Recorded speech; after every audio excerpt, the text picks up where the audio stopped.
Good afternoon, dear learners. Welcome to today's session. My name is Karen. Today I will take you through performance appraisal. What do you understand by the term performance appraisal?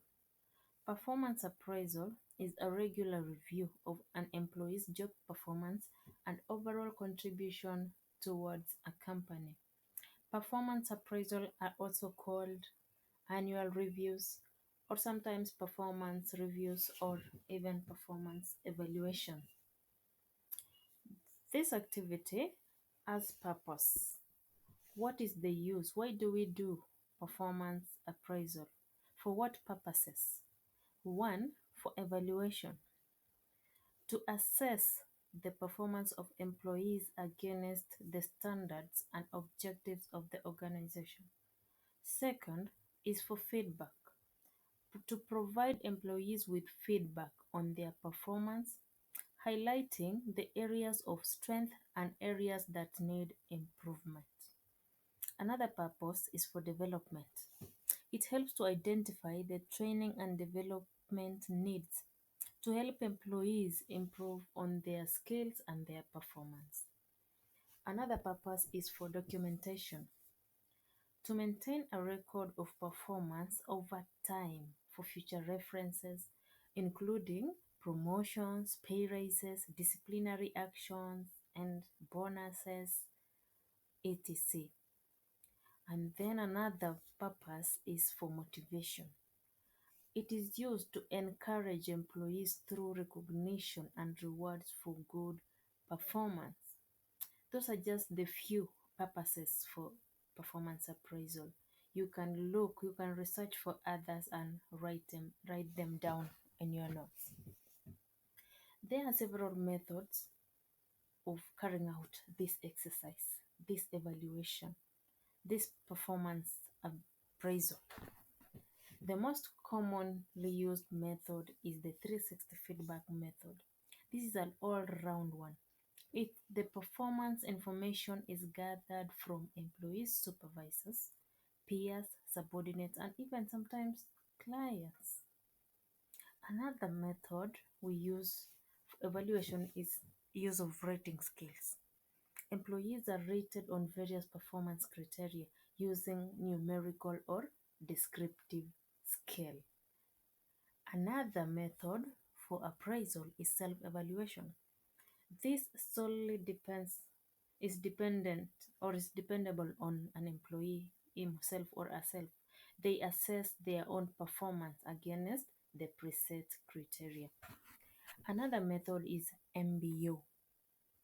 It means management by objectives. Employees are evaluated based on how well they achieve specific goals agreed upon with the management. Last but not least is behaviorally anchored rating scales, abbreviated BAS.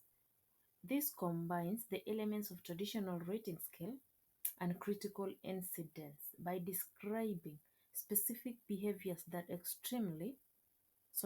exemplify various levels of performances. What steps are taken in order to perform the appraisal process? There are several steps. First, you have to establish the performance standards. This means you set clear, measurable, and achievable performance criteria. And then, secondly, you have to communicate your expectations. What are you expecting from them? Ensure your employees understand the performance standards and the expectations. Third, you have to measure the actual performance, gathering data on employees' performance using various appraisal methods. Fourth, you have to compare the actual performance with the standards, evaluating how well the employee has met the performance standards. Number five, you have to discuss the results. You provide feedback to the employee in a constructive manner. Sixth, which is the last part of it, is action planning. You set goals for future performance and identify any development activities. After going through the process, what do you think are the challenges? There are several challenges when carrying out this exercise. The first and the major one, or the common one, is bias and subjectivity. This may be personal biases or prejudices of the evaluator that can affect the objectivity of the appraisal. A second challenge is inconsistent standards. There might be variations in standards and expectations among different evaluations can lead to unfair assessments. Third challenge is communication issues. Miscommunication or lack of feedback can undermine the effectiveness of the exercise. And then we have resistance. Employees may resist the appraisal process, especially if it is seen as punitive rather than developmental. The fifth challenge is time consuming. The appraisal process can be time consuming, especially in large organizations. These big organizations take a bigger time, a lot of time in carrying out this exercise, so it is time consuming. And what are the best practices to make this appraisal, this exercise, very effective in an organization? First, objective criteria. There has to be, it has to use clear objectives and measurable criteria for this evaluation to be effective. Secondly, there should be regular feedback.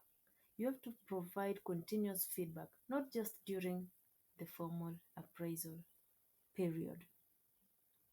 And then another practice that is really, really important is to train for evaluators. You have to train the managers and the supervisors on how to conduct fair and effective appraisals. This is a possible solution to curb the challenge of bias and subjectivity. Number four, employee involvement. You have to involve the employees in the appraisal process, including self assessments and goal setting. And then, last but not least, is follow up. Ensure that there are follow up actions based on appraisal results, such as developmental plans or training programs. Maybe along your appraisal exercise, you identified that this department, this employee from certain department, there is a gap somewhere. So there is need for development or even introduce a training program to fill the gap. Performance appraisals are very crucial tools for managing and improving employee performance because it aligns the individual goals with organizational objectives, and this fosters professional growth and development. I'm going to give you an assignment. How often or how frequent do you think the organizations carry out their performance appraisals? How often do they evaluate their employees? That's your assignment, and that's the end for today's lesson. Go read on more. There is more to performance appraisal. Thank you for your time. Enjoy the rest of your time. Goodbye.